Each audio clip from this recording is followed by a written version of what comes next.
let's get started. We're going to dive in and start talking about project initiation. This is a pretty quick process step. Again, there's two elements that we really focus on. The first one is the project charter. The second one is identifying stakeholders. So what is this project charter we're talking about? Some people make this a very labor-intensive process. They look at 20 pages of content for project charter, and for some projects that is absolutely appropriate. If you are building an airplane or a space shuttle or something that protects health and safety of individuals, it's probably important to be as detailed as possible. But if you are launching a new prevention program or a new type of clinical modality, or a lot of the stuff that we see here in Health and Human Services, maybe rolling out some new policies, pursuing accreditation or licensure. A lot of times you can really summarize this down to a single page, and that is how we have successfully managed a lot of projects is just using a one-page charter. But the charter has a couple of key critical outlines. So first and foremost, the project charter is kind of a high-level summary of what it is that you're proposing to do.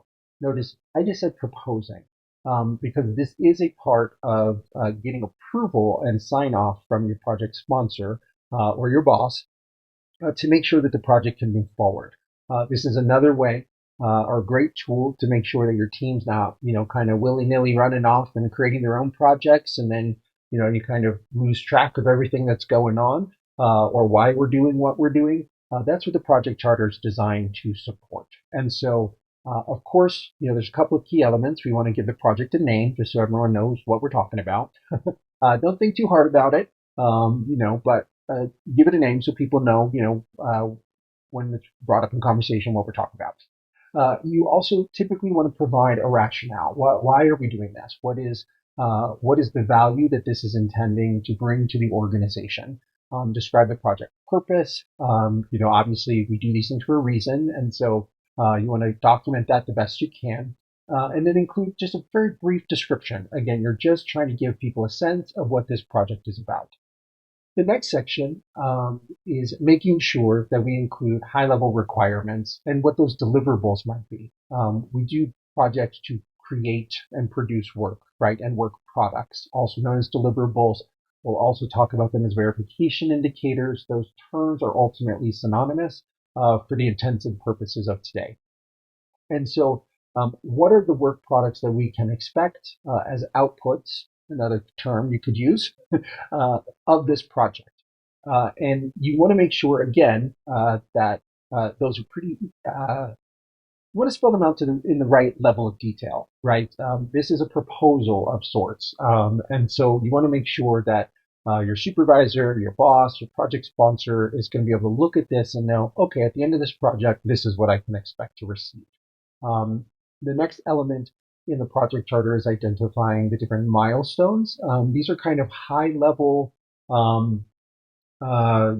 moments in time throughout the project so that we know that the project is moving forward. So if you want to call them phases, that's another term that you can use, but essentially you're going to, plan the work, you're going to start the work, and then by X date, your new clinic will be open, or your new program will be launched, or the policy will go live, or the conference will take place.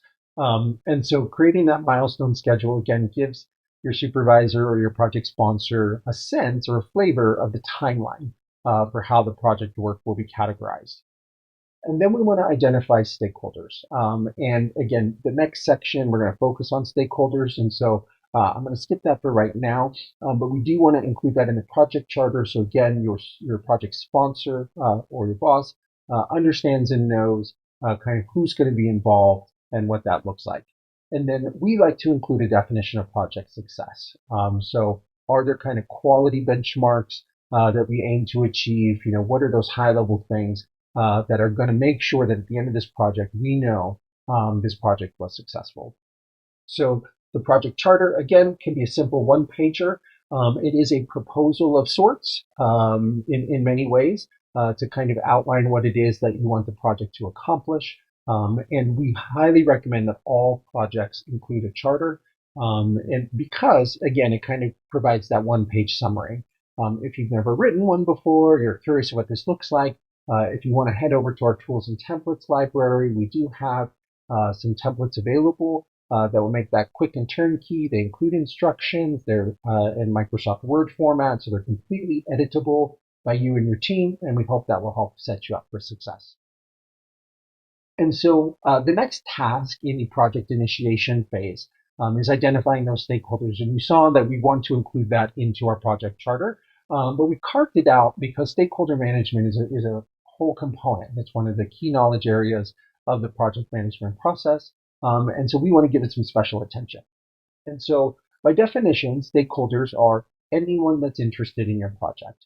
That can be people that are supporters or people that are not supporters.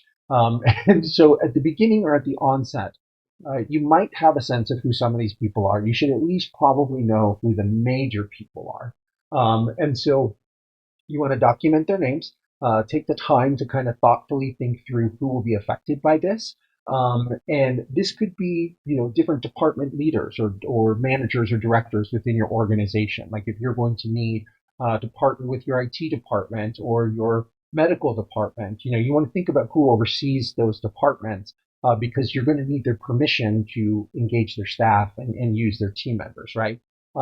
Many of us in health and human services, we also work in government funded projects. And so external stakeholders may include politicians.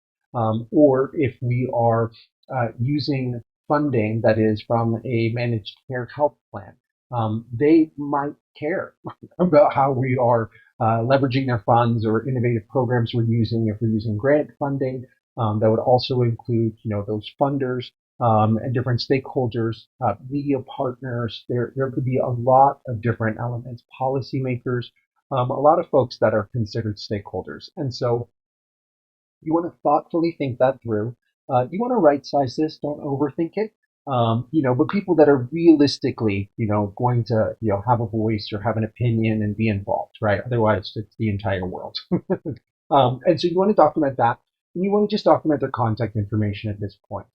Later on in the process, we're going to do planning for stakeholder management, and we're going to do some analysis and different types of things. But for now, we ultimately just want to identify who those key people are.